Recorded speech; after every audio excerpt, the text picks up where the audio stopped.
आकाशवाणी भोपाल से प्रस्तुत हैं प्रादेशिक समाचार।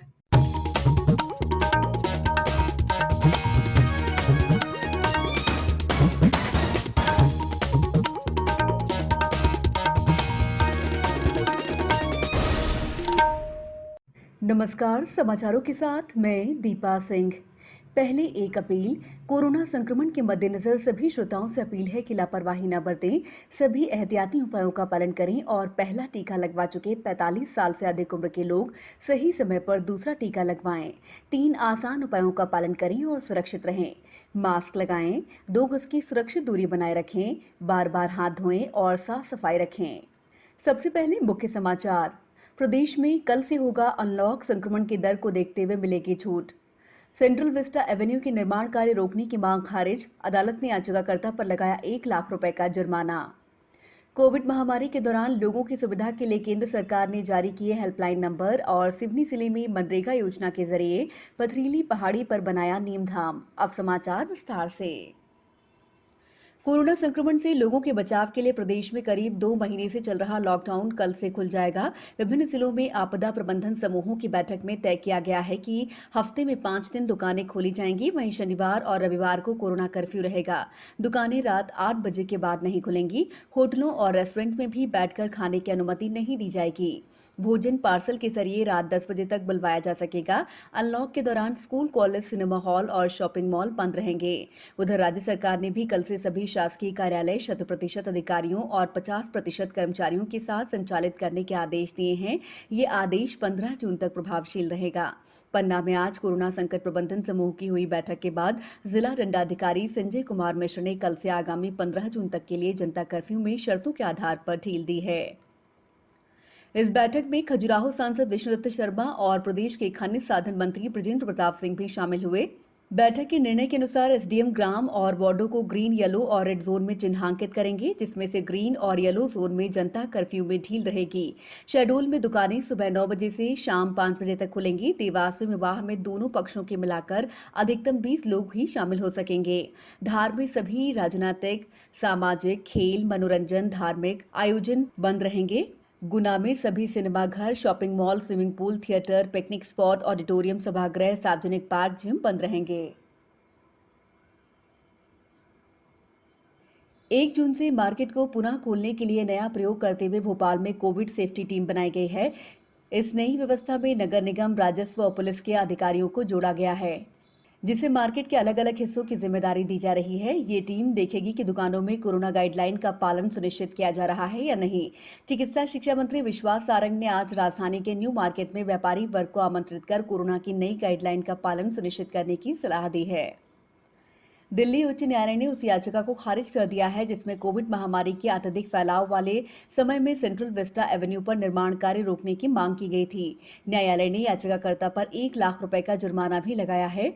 मुख्य न्यायाधीश डीएन पटेल और न्यायमूर्ति ज्योति सिंह की पीठ ने कहा है कि सेंट्रल विस्टा एवेन्यू पर काम सेंट्रल विस्टा परियोजना का एक हिस्सा है और ये जनहित के लिए महत्वपूर्ण है। सेंट्रल विस्टा एवेन्यू के पुनर्विकास के निर्माण कार्य को परियोजना से अलग नहीं रखा जा सकता। सेंट्रल विस्टा परियोजना को राष्ट्रीय महत्व की एक जरूरी परियोजना बताते हुए न्यायालय ने कहा कि संसद के सार्वभौमिक कार्य भी इस स्थान पर संपादित किए जाएंगे और आम जन इस परियोजना में बहुत रुचि रखते हैं। समाचारों में वक्त है ब्रेक का। कोविड-19 से बचाव और सुरक्षित रहने के 3 उपाय। मास्क लगाएं, 2 गज दूरी है जरूरी, सुरक्षित दूरी रखें, हाथ और मुंह साफ रखें। ब्रेक के बाद समाचारों में आपका एक बार फिर स्वागत है। देश में बीते 24 घंटों में कोविड के नए मामले पिछले 50 दिनों में सबसे कम दर्ज हुए हैं। इस दौरान 1,52,734 नए मामलों की पुष्टि हुई है। वहीं ठीक होने की दर बढ़कर 91.6% हो गई है। लगातार 18वें दिन स्वस्थ होने वालों की दैनिक संख्या नए मामलों से अधिक रही। कल 2,38,000 से अधिक मरीज ठीक हुए। अब तक 2,56,92,000 से अधिक मरीज ठीक हो चुके हैं। सक्रिय मामलों की संख्या पिछले 24 घंटों में कम होकर 88,416 पर आ गई है। कोविड महामारी के दौरान लोगों की सुविधा के लिए केंद्र सरकार ने राष्ट्रीय स्तर पर हेल्पलाइन नंबर जारी किए हैं। कोविड संबंधी सवालों के जवाब के लिए स्वास्थ्य और परिवार कल्याण मंत्रालय की हेल्पलाइन का नंबर 1075 है। महिला और बाल विकास मंत्रालय की चाइल्ड हेल्पलाइन पर 1098 नंबर से और वरिष्ठ नागरिकों के लिए सामाजिक न्याय और अधिकारिता मंत्रालय की हेल्पलाइन नंबर 14567 नंबर के जरिए संपर्क किया जा सकता है। इसी तरह मनोवैज्ञानिक सहायता के लिए 08046110007 पर फोन कर मदद ली जा सकती है। प्रदेश में कोविड संबंधी किसी भी सहायता के लिए 104 नंबर पर बात की जा सकती है। कोरोना काल में ऑक्सीजन की कमी को देखते हुए लोग ऑक्सीजन बैंक के लिए जुटे हुए थे। वहीं सिवनी जिले के पिंडरई कला पंचायत ने प्राकृतिक बैंक बनाकर पर्यावरण संरक्षण की मिसाल पेश की है। ग्राम पिंडरई कला में केंद्र सरकार की मनरेगा योजना के जरिए तकरीबन 14 लाख रुपए खर्च कर बंजर और पथरीली पहाड़ी पर 600 से ज्यादा पौधे लगाकर पहाड़ी को हरा भरा बनाने का प्रयास किया गया है। कोरोना काल में ऑक्सीजन की मांग को देखते हुए यहां नीम के पौधे लगाए गए हैं। अब नीम धाम के नाम से विख्यात इस पहाड़ी में पत्थरों पर आकर्षक पेंटिंग कर पार्क भी तैयार किया जा रहा है। वहीं गिलोय के पौधे लगाकर गाँव के लोगों को पारंपरिक चिकित्सा से जोड़ने की कवायद भी की जा रही है। शहडोल जिले में संचालित सांझी रसोई जरूरतमंदों को भरपेट भोजन उपलब्ध कराकर मानवता का पुनीत कार्य कर रही है। सांझी रसोई में जरूरतमंदों को 5 रुपए में भरपेट भोजन उपलब्ध कराया जाता है। सांझी रसोई में दोपहर 12 बजे से 3 बजे तक संस्था द्वारा शाम 7 बजे से 9 बजे तक भोजन उपलब्ध रहता है। यहाँ 20 से 25 कार्यकर्ताओं और 15 सेवादारों के सहयोग से भोजन तैयार किया जाता है। सांझी रसोई में लोग जन्मदिन, शादी की सालगिरह या अन्य खुशियों के मौके पर अपना सहयोग प्रदान कर सकते हैं, जिससे सांझी रसोई में भोजन व्यवस्था का कार्य सुचारू रूप से चलता रहे।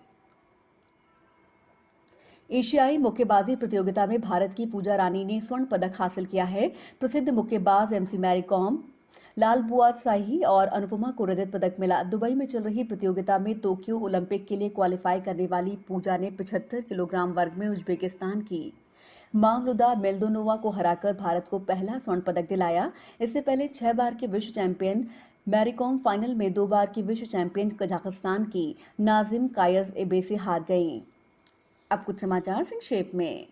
मुख्यमंत्री ने आज शासकीय मेडिकल कॉलेज रतलाम में स्थापित ऑक्सीजन प्लांट का वर्चुअल लोकार्पण किया। चैतन्य कश्यप फाउंडेशन ने 1 करोड़ रुपए की लागत से यह प्लांट स्थापित किया है।